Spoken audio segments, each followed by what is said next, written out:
Welcome to the introductory video for the Data Protection Kit. In the next 15 minutes, I will quickly guide you through what you need to know so you can get started with the Data Protection Kit. The Data Protection Kit consists of two parts: a folder that you should already have received and the online platform you are viewing right now. Why is the web-based platform so important? The General Data Protection Regulation increases the requirements a company is subject to. A company no longer just has to be able to periodically prove that it complies with data protection laws, for example, when audited by a supervisory authority. A company is now required to document its engagement with data protection issues on an ongoing basis. Therefore, the platform you see in front of you not only gives you the option to download templates, but also lets you upload completed documents. The system automatically version controls and archives the documents accordingly. That means that by using the platform, a company automatically complies with its data protection obligations. The folder and website are organized into 12 chapters. I would like to take this opportunity to present the various chapters to you. In Chapter 1, DPO Appointment, you will find the option to upload your signed Data Protection Officer Appointment Agreement for the Data Protection Kit. You will also find the form you are required to fill out and send to your local Data Protection Authority. This is the form in which you state the name of the Data Protection Officer you appointed. Please also upload any supporting documentation you might have. In Chapter 2, Privacy Advertising, various media are available. The items let you show the outside world that you practice data protection compliance using the Data Protection Kit. Chapter 3, Privacy Policy, contains a privacy policy template.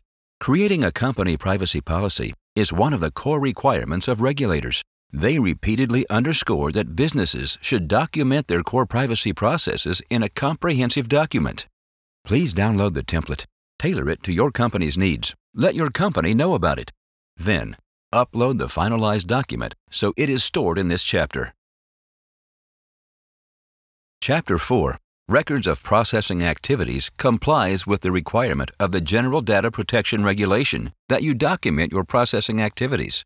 After reviewing these completed documents, the supervisory authority should have an overview of the core data flows at your company. The authority should understand whose data you process and how, when data is deleted, and how it is technically secured. Here you will find templates that help you create documents for various procedures. For example, you will find a template that explains how to report a new data processing system. And in the Overview template, you will find a list of which 10 core systems you definitely need to document. The list is not exhaustive, but it does give you a sense of what 10 procedures you should begin with. For each procedure, you will fill out one template and then upload it. So, if we have 10 of these procedures, it means that you should upload 10 completed documents. Chapter 5 is about the Controller-Processor Agreements. This is always used when you outsource data processing to other companies. That is, when personal data belonging to your company is processed by other companies. Examples include the following. Your website is hosted by an external provider. You give a letter shop your customers' personal data so they can send letters on your behalf. An external provider does your payroll accounting. At this point, I would like to mention that tax consultants do not need to complete a processing agreement, since they are subject to secrecy to begin with. Your task here is to list all third-party service providers, to send them the sample form stored here, to enter into controller-processor agreements with them, and to upload these agreements here.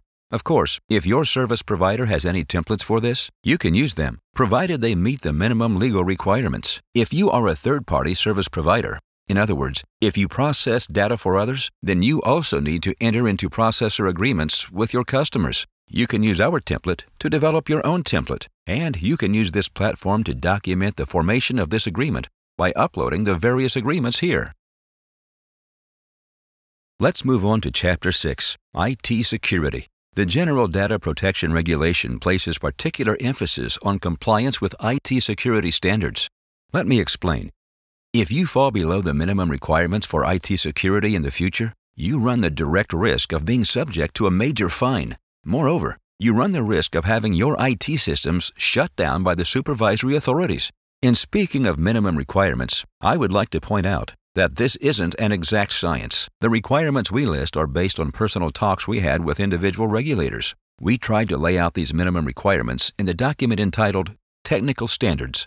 So, the first step in this chapter is actually to go to the Technical Standards document that describes these minimum requirements. If you do not meet these minimum requirements, we highly recommend that you upgrade your technical systems. We suggest using the Data Protection Concept Form to document your IT security measures. The form can be found in this chapter. Just fill it out and upload it for documentation purposes. On the whole, the General Data Protection Regulation is pushing us towards ISO 27001, which is an ISO standard for the certification of information management systems. It is, of course, not suitable or affordable for companies of all sizes, but from a data protection standpoint, companies should aim for this standard. Chapter 7 deals with the rights of data subjects. There isn't anything specific to do in advance. This chapter includes process descriptions as well as documents for internal documentation. It also includes response sheets, in other words, documents that you can use to acknowledge the rights of data subjects. What exactly does that mean?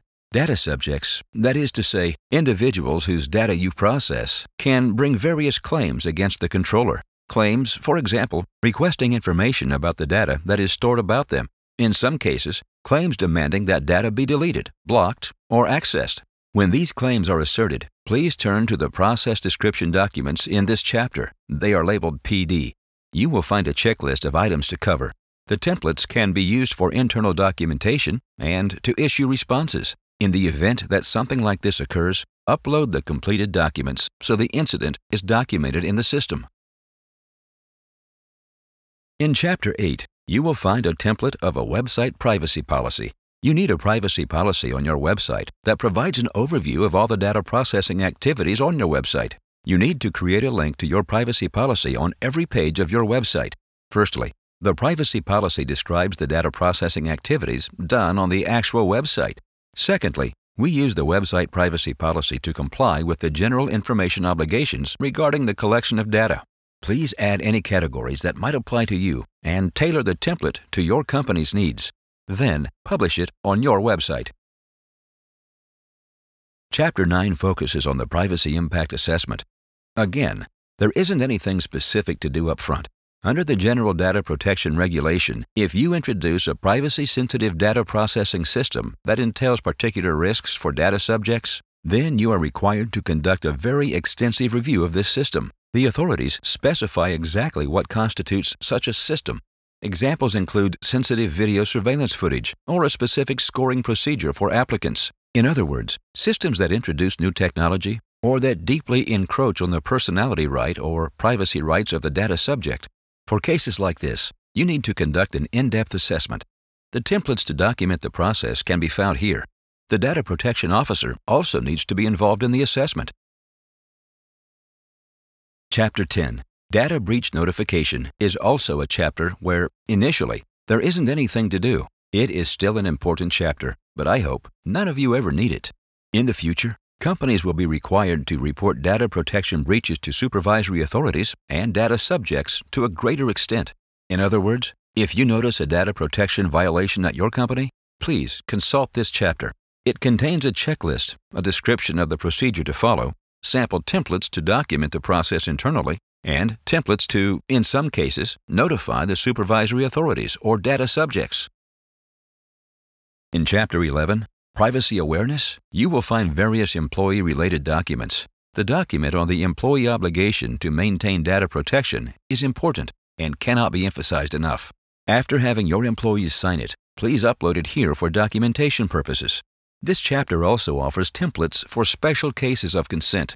For example, the use of photos. Take a look and see if any of the templates are relevant for your company. In Chapter 12, there is not anything specific to do at the beginning. It contains templates you can use to regularly review your data protection procedures. You can do this internally or have it done externally. We recommend at least one review annually, which can be documented using the templates in this chapter. Just remember to upload the completed documents. Under the e-learning tab, you will find information on training your employees in data protection. We highly recommend training all persons who work in data processing. Please go to the appropriate tab and enter the email addresses for those colleagues who need training. After selecting the training module, Under the Statistics tab, you can view the employee's training status and document who was trained, as well as when, how, and on which topic. That, in short, is an introduction to the 12 chapters and to the e-learning section. Let me briefly sum up the main points. In Chapter 1, notifying the supervisory authority that you have appointed a data protection officer. In Chapter 3, adopting a privacy policy. In Chapter 4, documenting your processing activities. In Chapter 5, signing controller-processor agreements. In Chapter 6, complying with and documenting your minimum IT security standards. In Chapter 8, updating your website privacy policy. In Chapter 11, obligating your employees to data secrecy. And in the e-learning module, providing your employees with the proper training in data protection. A few more words in general. When you log in, the quick guide in the middle will take you straight to the main topics. The checklist tab at the top left provides an overview of data protection compliance at your company. The yes or no answers can only be changed by your company's data protection officer. And under Status Documents, you can view a list of the most recently processed documents. And that's it for the Data Protection Kit. I hope you are satisfied with the product and can find what you need. We wish you every success and look forward to working with you in the future.